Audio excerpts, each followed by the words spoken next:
Hey everyone, welcome back to my channel. My name is Sarah Newland. I am a licensed vet tech and an author, and here we are normally talking about Books and Beasties, but today is going to be a little bit more books and a little bit less beasties. Publishers Weekly and BookBaby recently came together for a webinar a couple of months ago where they were going over the importance of cover design for the impact a book is going to have on a potential reader across different genres. Randomly, my first book, EXTANT, was selected in this cover glam-up webinar demonstration for the young adult fiction example, which is really exciting because I'm actually in the market to do new covers anyway. And so I had an idea in mind of what I wanted to do, so it was really, really awesome to see from the professional side of things if their ideas aligned with my ideas without having any discussion.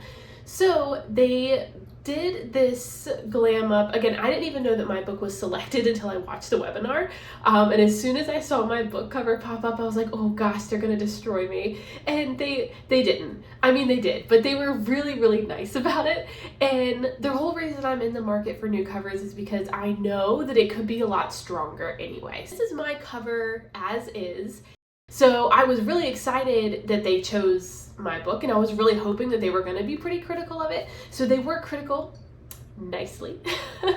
And this cover I actually designed myself. So when I published my first book in my first series, it was number one goal was I did not want to go into debt publishing. I have seen horror stories of people who, one, get scammed, which is a whole nother video, or two, just pour thousands and thousands of dollars into publishing a book, and the reality is you typically only see cents back per book you sell, no matter which way you publish. So I did not want to do that. It was very important to me to not go into debt, so I battled with Photoshop for about 6 months and ended up with this cover, which I thought definitely it got the job done, right? That being said, I am aware it could be better, right? So I'm going into this really excited for their feedback, which I think is important to keep in mind. This is what they had to say about the cover that I designed. It looks a little bit like a nonfiction read, right? The cover overall, it doesn't evoke an emotion. It doesn't evoke a response, like a gut response in the potential reader. So it looks a little bit nonfiction-y. The other thing they said is that for YA fiction, especially, EXTANT is a sci-fi fantasy, kind of like pre-dystopian, the world is on its current world. It's on the brink of dystopia, which, haha. But anyway, they mentioned that readers in this specific genre tend to be more drawn to characters on the cover. We'll circle back to that. So, we're thinking, we might want to see a character on the cover. They also mentioned that the symbol is obviously important to the story, but because it's a new book and it's largely unknown, that might be lost on the reader, right? It's not as impactful as it could be. Also, they mentioned the cover scheme is a little bit subdued. It all kind of blends together. It's all blues. EXTANT is a very ocean-y book.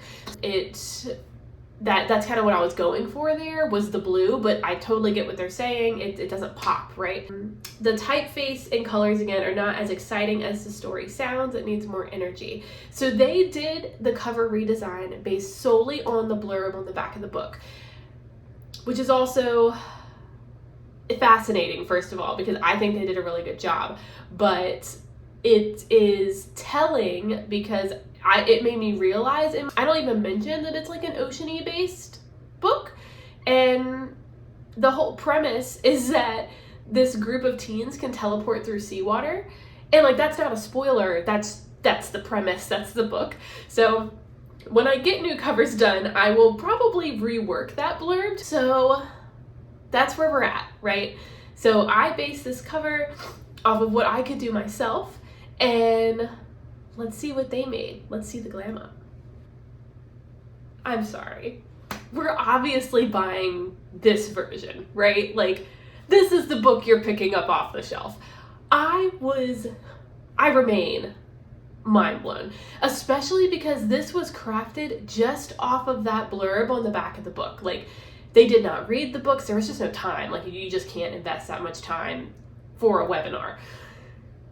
This is amazing. So let's start with, let's just hit their bullet points, right?